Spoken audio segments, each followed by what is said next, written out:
Hey, everybody, it's Scott Steen with winnersandwhiners.com coming to you with the NFL edition of Today in Sports Betting. Scott, kind of got I don't know, I'm not thrilled with this card. You like the card this week? It's okay.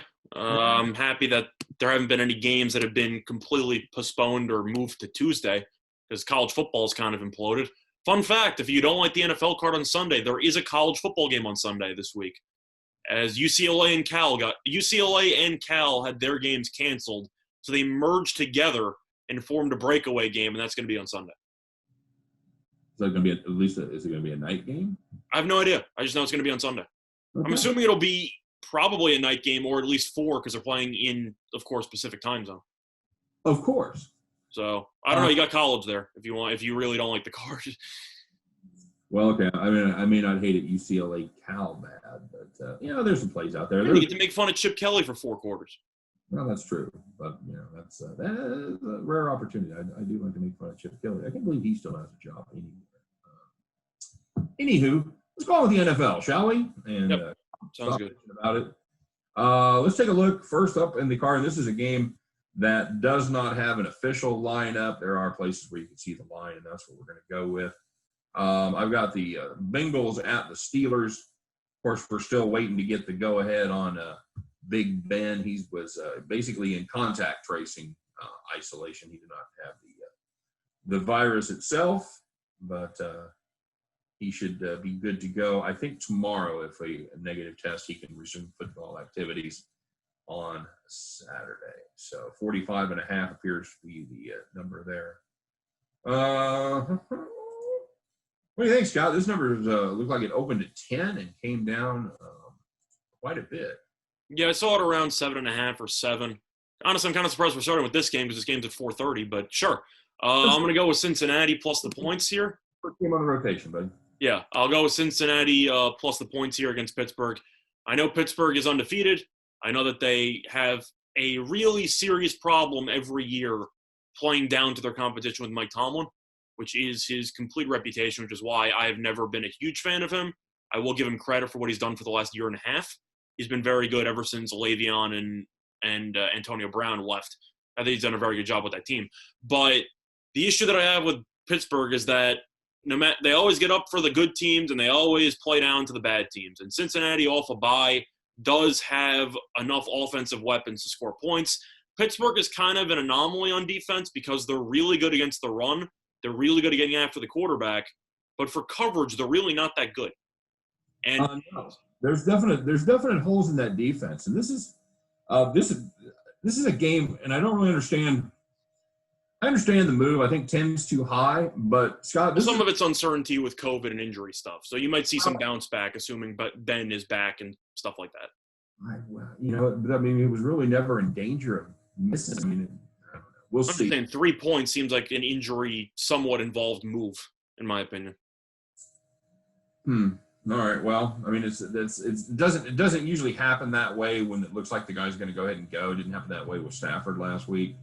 I don't know. We'll see. This is another game that's going to be impacted by weather, and this is going to be temperature's going to be decent, but 80% chance of rain, winds somewhere in the neighborhood of 20 to 25. So that makes for an unpleasant day as well.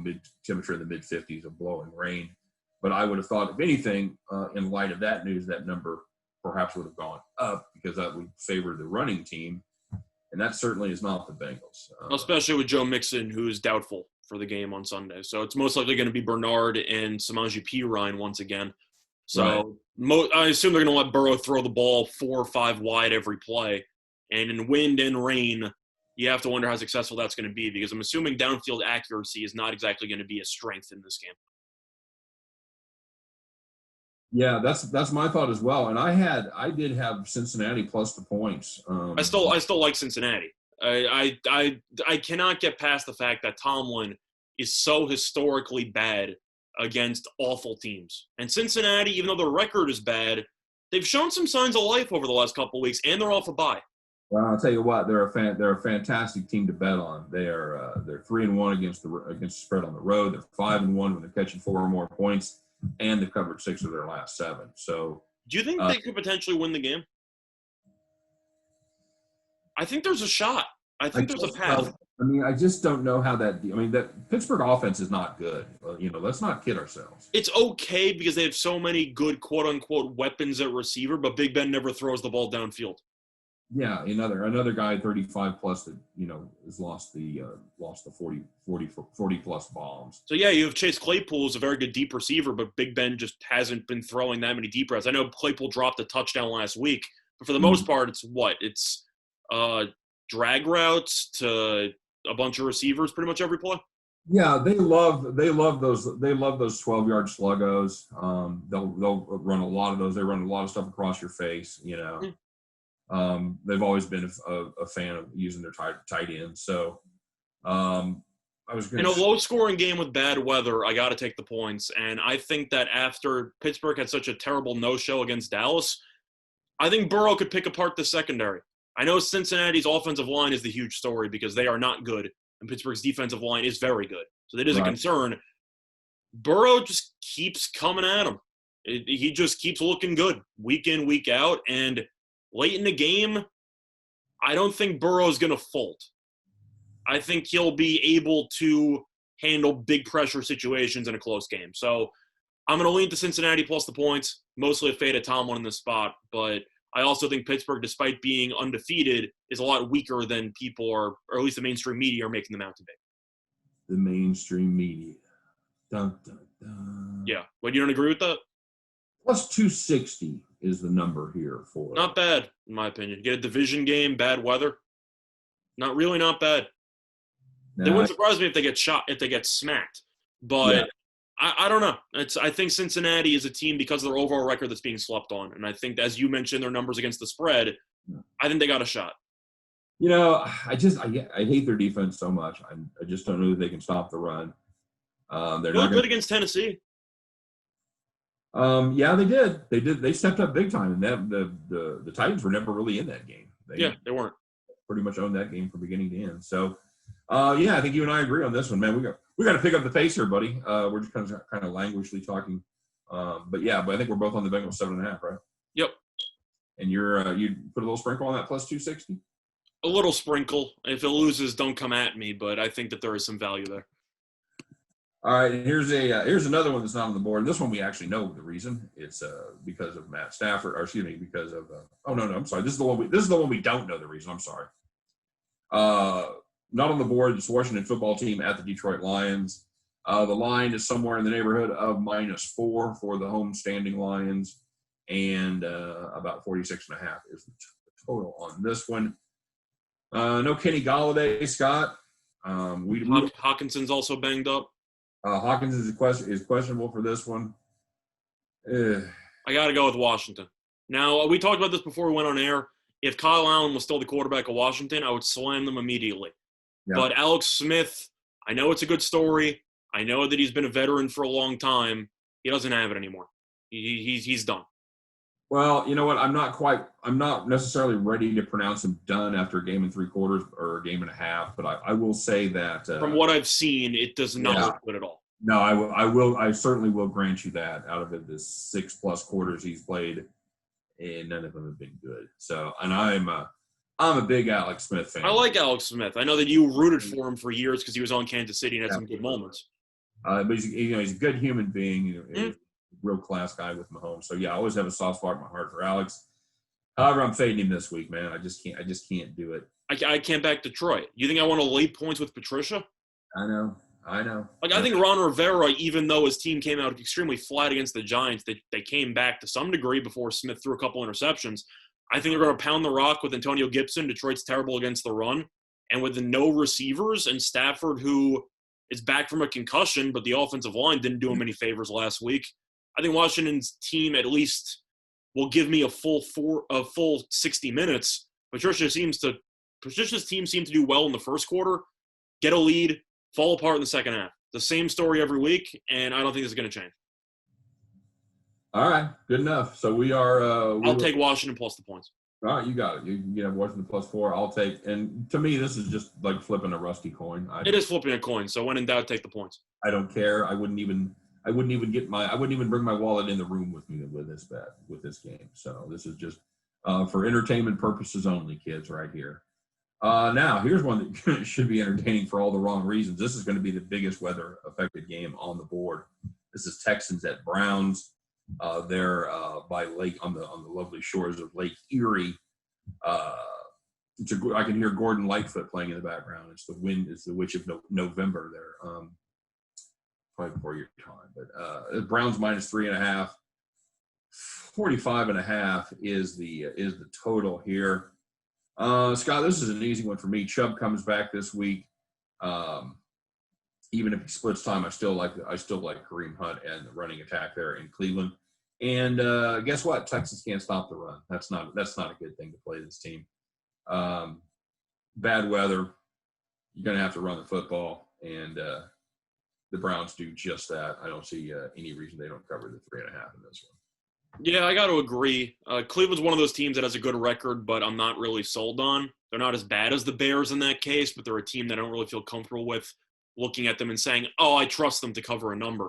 But in this spot, I got all in Cleveland. In addition to all the people you just mentioned, Mayfield, of course, going to be back as well. As there were some rumors he might miss this game with COVID, but he's back. Chubb's back, we already talked about. But I got to assume experience in these weather conditions is going to play a factor because people might have forgotten how badly Cleveland played against Las Vegas a couple weeks ago.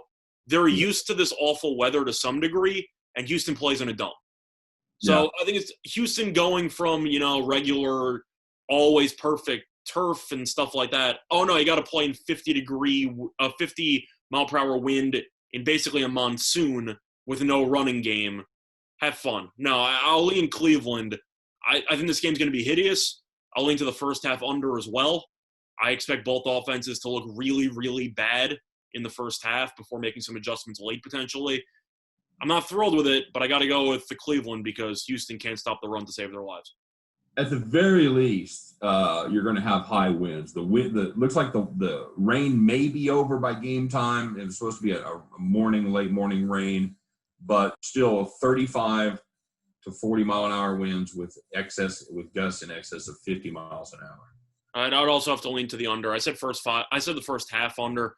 First five under, yeah. First half under. Anytime you get the wind and you got Cody Parkey kicking, that's just a fun combination for me. But it's just the wind and everything. I took the first half under in the Browns-Raiders game a couple weeks ago, and I believe the halftime score was 6-3. Yeah. So I got to do it. 16-6, right? It ended 16-6, something like that. But a couple turnovers, a couple missed field goals, just sloppy play. I expect to see that from both teams. So I'll go to the under, and I'll lean to Cleveland. Good. All right. Packers at home against – Speaking of bad weather. What's that? Speaking of bad weather. Yeah, no kidding. This is another one that could have rain. Going to rain in the morning. 25 to 35 mile an hour winds. Packers minus 13 against the Jags. Scott, is that put a little too much faith in the Pack? I can't say it's too much faith because I think Jacksonville's not a good football team at all. I think if it wasn't for the Jets, I think the Jacksonville would be the worst team in the league. And I think that their victory over the Colts is growing more and more into a miracle every single week that passes because that doesn't really make much sense. They killed my survivor pool. Still remember that. But for this spread – a week one exit. Nice job. It's a week one exit, man. It's nothing to do there. It's not a bad play. You figure, you're not going to use the Colts that many times. So no, then Phillip Rivers threw a couple picks. He's Phillip Rivers, and you end up losing. But whatever. It's in the past. Main thing about Green Bay, they do have a couple extra days of preparation. I know that they played on Thursday night. Jair Alexander's probably not going to play, so their secondary might be banged up. But then again, with the wind and the bad weather, is that really going to matter? And I'm not fully sure it will. Jacksonville can run the ball with James Robinson, and Green Bay is useless against the run. But Aaron Jones is back, and Jacksonville's also terrible against the run. So for me in this one, I'm going to lean to the under because it's bad weather. I know Rodgers can go nuts, but with the wind, and he did look really good against Minnesota in bad weather, but he threw it mostly short. I think that you should see a similar game plan. I think Luton is going to look awful in these bad weather conditions here. I think it's going to be a low-scoring game. I think Green Bay should win pretty handily. But I'm looking at this game, and I see 28-10. So I'm going to look at the under. I think it's going to be a pretty ugly game. Is there much time in Pullman, Washington, Scott? I know it pours there a lot, but yeah, what do you say, 50-mile-per-hour winds? Yeah, 25-35. The 50. Okay, 25-35. Then you have Jacksonville's offensive line. What's that? And you have Jacksonville's offensive line. Yeah, that's they're what you call not good.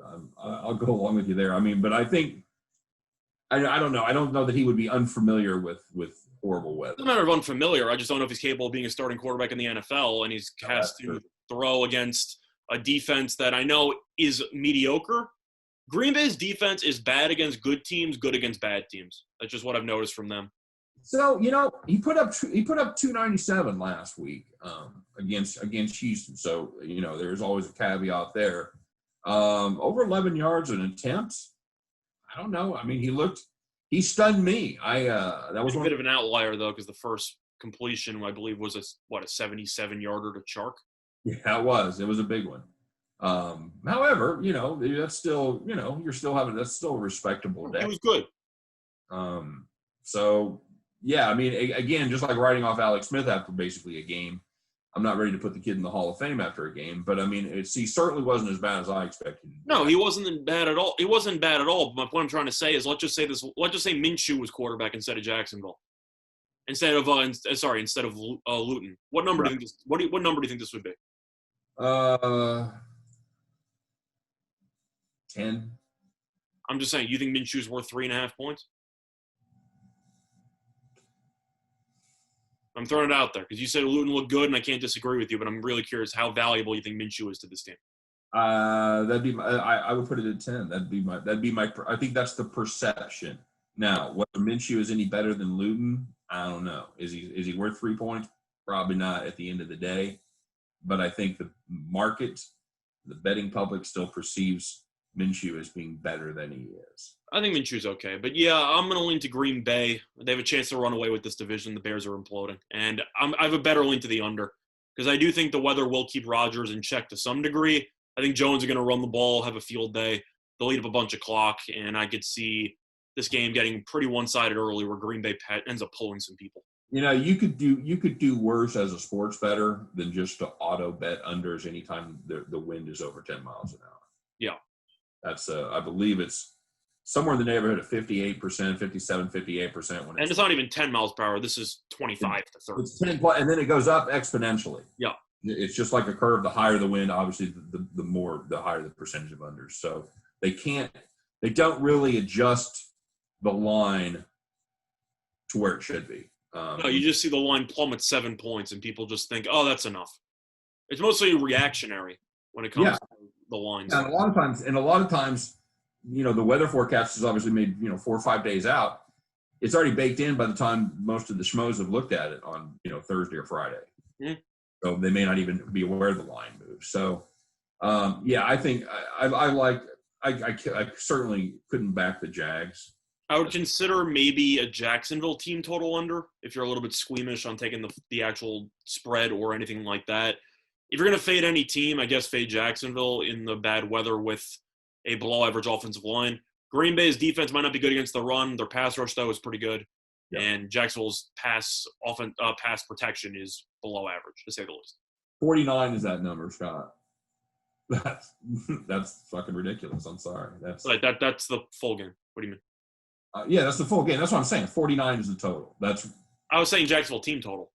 No. I understand. I'm just saying 49 is the game. I think it's too high.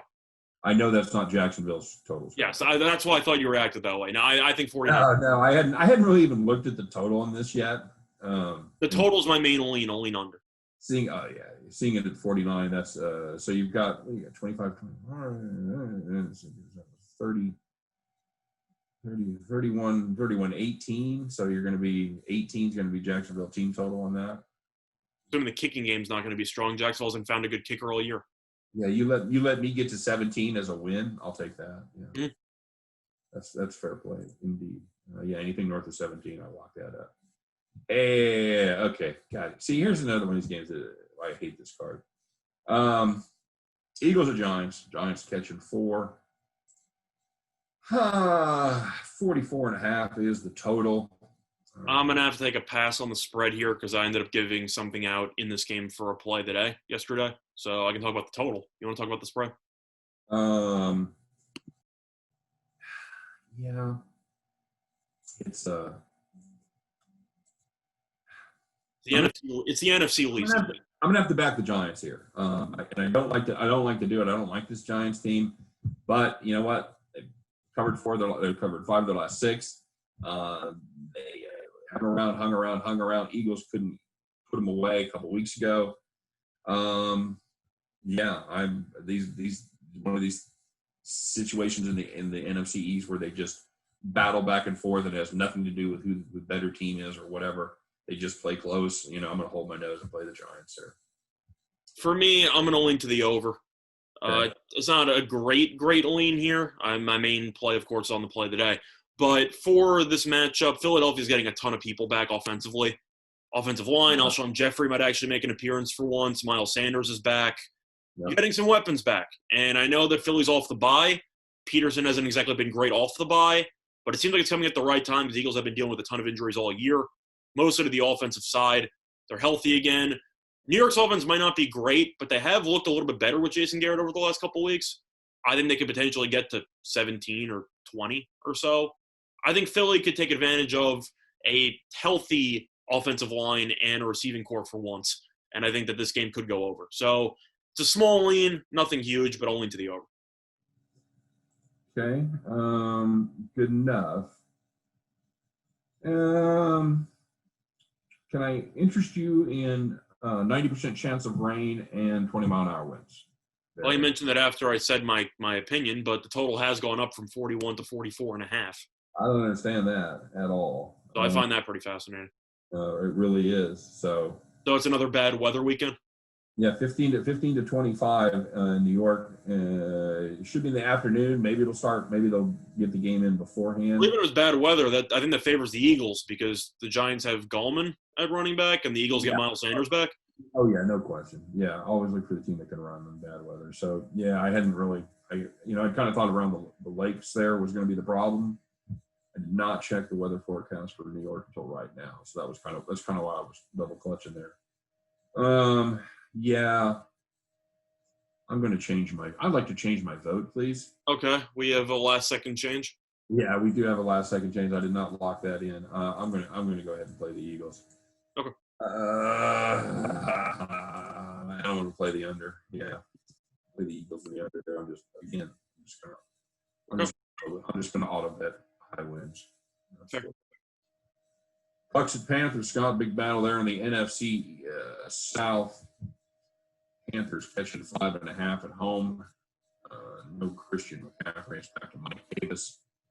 I don't know what we got with these Bucks. I just have no idea. I've not been able to handicap them successfully at any point during the season. I've not been able to guess what the hell Brady was going to do. I'm clueless, and in that vein, I'm going to go ahead and play the Panthers plus 5.5. Scott. Well, we're going to disagree on this one. Tampa Bay, I've had an okay gauge on. I was right with them against the Raiders. That was mostly because the Raiders' entire offensive line had COVID a couple weeks ago, or were being held out all week. Right. But it's a great spot for Tampa to bounce back. And I know that people were talking about how the Saints was going to be their main game because they lost the opener, blah, blah, blah. Carolina is so beyond awful at rushing the quarterback.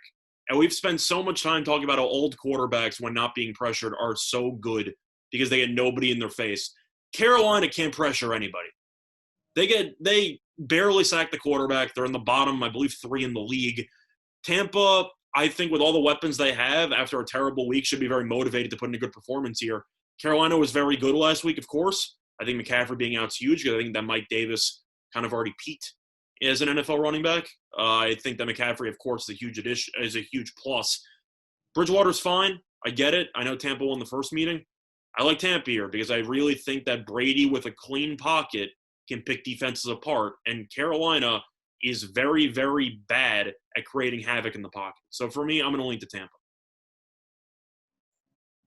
All right. Yeah, and absolutely, we're in total agreement about Bridgewater has to step up, and I think he's able to do it. Again, I'm going to play the Panthers. It's not a game that I love. Obviously, doing anything with the Bucks is probably something I would avoid in real life this week. Mm-hmm. I'll play a little lean there on the Panthers. Broncos Raiders, Scott. Raiders minus 3.5. total on this one is About 50.5. 51. I've got them bet on the line, 50.5, whatever you can lock it in at. I wrote an article about this for Winners and Whiners. So if you want to check out more detail on my thoughts, you can do so. I like the over in this matchup. Denver has been awful defensively over the last couple of weeks, and their offense has been terrible in the first half. And then garbage time, Drew Lock, watch out. Because he throws a lot of touchdowns that are meaningless to some, meaningful to others. And the Raiders don't exactly have a great defense. They have progressed somewhat well. I'm going to give him a pass for last week because I think Justin Herbert's just a very, very good quarterback. But Las Vegas with Carr and Gruden, they got something going there offensively because Carr has been really good. The Raiders have been really good offensively. Defensively, not great. And the Broncos, mostly because of injuries, etc., his defense is awful. So I think that this total is too low. I could see that one team scoring 30, and this game will be close. I'll lean to the Raiders with the spread. But I think 50.5 is way too low, especially in Vegas, which weather is not going to be a factor. All right. Yeah, this is I like your overplay there. This is a Denver defense giving up 36 points over the last 3 weeks per game. But Vegas has been terrible at defense the entire season. They've given up 24 or more in 7 of their 8 games this year, and the only one they didn't was there in Cleveland with the horrible, horrible weather. Yeah, I agree. They've got a lot going on offense. They've got an underrated set of skill players with Jacobs, and then how about Aguilar? And I was going to say Aguilar with 5 TDs already this season. Yeah, he's done a good job of shedding the drop label that he had in Philly. I like Renfro. Obviously, Henry Ruggs is going to be. I think Ruggs hasn't really done anything this year, but he takes the top off. Yeah, I think he's going to be a top 10 receiver when he gets healthy. If he can get healthy, he's been banged up the whole season. So I thought it was going to be a bust when he came into the league, but that was just my opinion. Either way, the Raiders' offensively have looked sharp. Their offensive line, of course, is very good. Denver, you can miss so many guys with injuries before it catches up to you, and it clearly has caught up to the Broncos because I don't really know what they do well defensively anymore. They had a good pass rush, kinda, I guess. I know Von Miller being out for pretty much the whole year hurts. Secondary was okay. Boye got injured. Seems like everything fell apart. The linebacking core is not great. I just don't really see what area of Denver you look at their defense and say that group can make plays. I just don't see it. No, I'm with you. I'm completely with you on that one. So, yeah, well, I think we're both on the over. Lean Raiders right there. Staying out west in the desert as the Bills and Cardinals get together down there in Phoenix. The Cardinals are rather 2.5-point favorites. Scott, you surprised about that line? Not really. I feel like this is setting up to be an ultimate trap line if you just look at the performances from last week, because Buffalo looked great against Seattle. Arizona looked good against Miami. They outgained him by 100-plus yards, but Kingsbury decides to kick a field goal on 4th and 1 when he's got an unstoppable quarterback in the pocket. But either way, you have to wonder how much the travel out west is going to hurt Buffalo, traveling all the way across the country, and teams in the East Coast tend to struggle in those spots. I'll lean to Arizona, but very tentatively. I know the over is going up a ton. I love the over because I don't think both defenses are any good. No, I agree. You have 2 quarterbacks, Josh Allen, who has shown flashes of brilliance, including last week. He's also looked really bad at times. You're in a dome. Arizona just got torched by Tua in his second career start last week. Allen has weapons. Kyler's unstoppable. He's on another planet right now. I think that both teams should get to at least 28, and this game's going to be a track meet, so I like the over. Yeah, I'm not. I think a lot of the value is gone at 56. I agree, but based on the current lines, I have to lean to the over. Yeah, I would probably. Yeah, I would lean over as well, and I would look for the Cardinals in a small lean there to cover the 2.5. I have to assume the spread is solely based on an East Coast team traveling west. Yeah, that would be my guess. But yeah, that's about. I'm not sure. See, that's my problem. I know West Coast teams are awful traveling east. I'm assuming it's the same vice versa, but I'm not fully sure about it. Should be theoretically, it should be worse, Scott, because you're playing earlier. Yeah. I mean, there should be more of an effect traveling east to west. I never really understood that because they're playing on they're obviously Bills on Eastern time. We're not the Cardinals, which I can never remember. They're the ones that don't observe daylight savings time. So part of the year they're on Mountain, part of the year they're on Pacific. So either way, they're either losing 2 or 3 hours. So yeah, I'm going to take the Cardinals there. I really am. I still think it's a lean for me. I'll lean more to the over. Okay. All right. Very good. Chargers at Dolphins. Kind of a weird late game from Miami in this. Give me the Dolphins. Give me the Dolphins. I took them to win the division 3 weeks ago. And the Bills unfortunately beat the Seahawks, but Miami has looked pretty good. They've done their part. Mostly fading the Chargers. Because if it's in a one-possession game in the fourth quarter, the Chargers are going to blow it. It doesn't matter if they're winning. Doesn't matter if they're losing. They are going to lose the game because Anthony Lynn has no idea what he's doing in the second half of games. I think they're due. They're due. Yeah, they're due. They've been due since week 4. This is a Miami team that they're good. All 3 phases. They're good. Now, weapons-wise, offensively, they are lacking. They got Devontae Parker, who I think is okay. I thought he peaked last year. You have Gesicki, who's streaky, but like most tight ends. I know Breida's going to be back, which is a boost to the ground game because Jordan Howard's just terrible. So they need somebody. But Tua looked really sharp. The Chargers' defense is terrible because they also traded away their number 1 corner to Tennessee for a draft pick, so they got even worse defensively.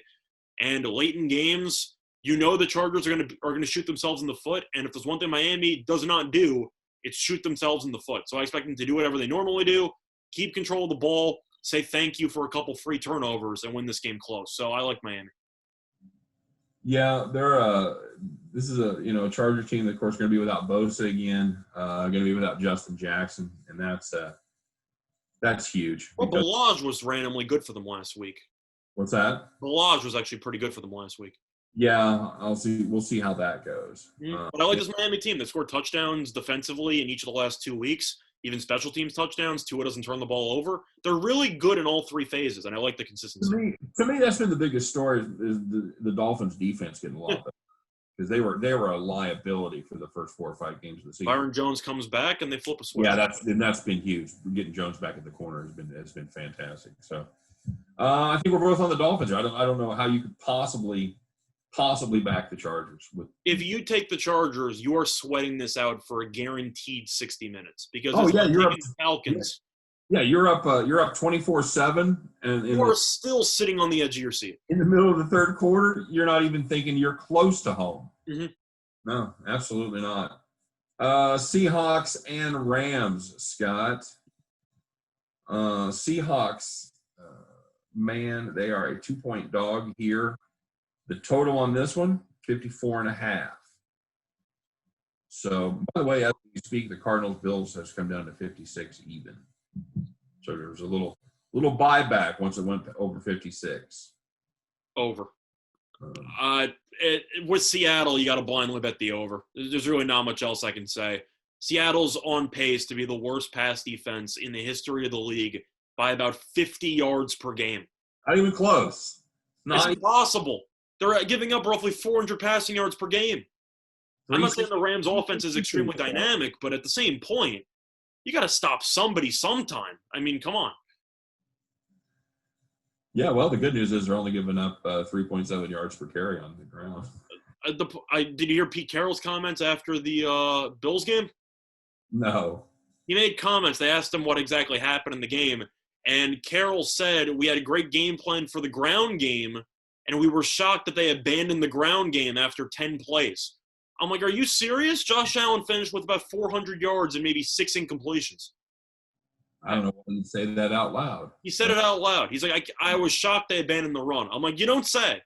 You really don't say. You're giving up roughly 400 passing yards per game, and you think they're going to run the ball on you. Okay. No, but the Rams, they should follow the same game plan, throw the ball all the time. They still have Kupp. They still have Woods, good receivers. Even their tight ends are pretty good. Meanwhile, Wilson's going to do Wilson things. He'll find a way to score 28-plus points. Seattle's defense might give up 31, something like that. For a side, I'll lean Seattle, but I'm not happy about it, so I'm personally going to pass on the side. I'm going to go with the over because it's Seattle, and I kind of have to take the over until they have one game where they show me for a full 60 minutes, we can stop anybody throwing the ball. And I'm going to have to go with the over as a result.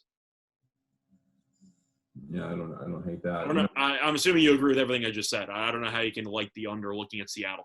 Well, there's just no way you could do it. I'll fade you though on the side. I'll take the team that plays a little bit of defense. I'll take the Rams -2 there. I said I'm lean Seattle, but I have really no lean on the game. The over is just just staring me in the face, and the public's going to be on it, and it's going to somehow total 30 points.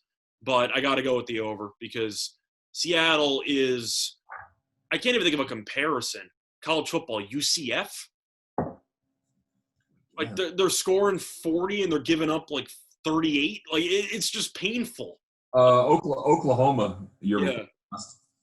Oklahoma defensively has kind of figured out a little bit over the last couple of weeks. That's what I'm saying. That's like I said year before last. Yeah, it's really, really bad defensively. Yeah. I don't know how Ken Norton still has a job as a defensive coordinator. He should have been fired 3 weeks ago. Yeah, it's pretty amazing. It's pretty darn amazing that he has a job. San Francisco at New Orleans. Oh, Scott, the game that this might have been at one point. Yep. It is the New Orleans Saints by 10. Well, you know that everyone and their mother is going to be on New Orleans for this game. So the question is, do you want to back the public or do you want to go nuts? I tried to go nuts last week with the 49ers, leaning +7.5 against them with the Packers. Never again. Can't do it. That team is awful. Put Beathard at quarterback. Mullins is really, really bad. He should never play again. But I know they're going to stick with Mullins. They have no weapons. I know Sherman's coming back. Congratulations. You also lost Jaquiski Tart, who's going to be out for this game. So you get a good cornerback. You lose another secondary piece. This team offensively has no weapons. Defensively, they're not very good. Saints are coming into this game off of basically a perfect game. I don't think they could have played any better. I do expect this game to be close for maybe a half. But at the end of the day, the 49ers are just so decimated by injury. I can't do it. I got to lean to the Saints. Well, they're gonna try to run the ball on the Saints, but I'm just not sure they're going to have enough success. With what running backs? Well, they've got McKinnon, who's more of a pass catcher. Hasty had 4 carries last week, so I don't know what the game plan was with him. Yeah, I don't know. I'm just saying though, that's what they're going to want to do because they've got. Samuel's out, Hurd's out, so that's what you have to do. But the issue is you don't have weapons on the outside. Quarterbacks, and you've got horrible quarterbacks, by the way. So, I got only to the Saints. They got picked apart by Rodgers last week. I know Rodgers is really, really good, but a couple deep passes here or there, which are not Breeze's forte. You got to assume that Breeze is going to just tee off on this defense that he torched for 40-something points last year. Yeah. It's hard. It's hard not to. It's hard to think that Richard Sherman will be back in, regular midseason form with his 4 weeks being on the IR. Yeah. If I'm going to play anything at all here, I'm going to play the Saints. Maybe Saints team total over wouldn't be a bad play either. Yeah, that's how I feel. Somewhere in the neighborhood of 30, give or take. So I don't hate that. I think New Orleans puts it well into the 30s in that one. The night game, Scott, as what might have been part 2. I don't even know if New England was a what might have been. Baltimore visits the Patriots. Patriots, 7-point home dog, Scott. Any idea the last time the Patriots were a 7-point home dog? 2001? 2000 what? 2001? 2001 is correct. Right? Let's go. Nice job. And they beat that number, by the way. They beat the line. Good for them. I'm sure that plays a huge factor in this game. Well, I don't. This is another one. I don't know how you back the Patriots. I just don't. I'm not. I'm leaning Baltimore. There's really no way I can avoid leaning Baltimore. I know that they can't really throw the ball. I know New England's defense, especially the secondary, is awful. But I know Cam picked apart a Jets defense by throwing to Jacoby Myers roughly 35 times. Right. Baltimore secondary, a little bit better and more competent than the Jets. New England has no weapons. I don't even know if Damian Harris is going to play in this game, so they might be down a starting running back. New England, I know they beat the Jets, they might actually be tanking. Like, they are really, really bad. And at no point in the game against the Jets, even when they were coming back, did I think that they even wanted to win the game. Yeah, that's I'm taking Baltimore. No, they look like they had very, very little interest in that one.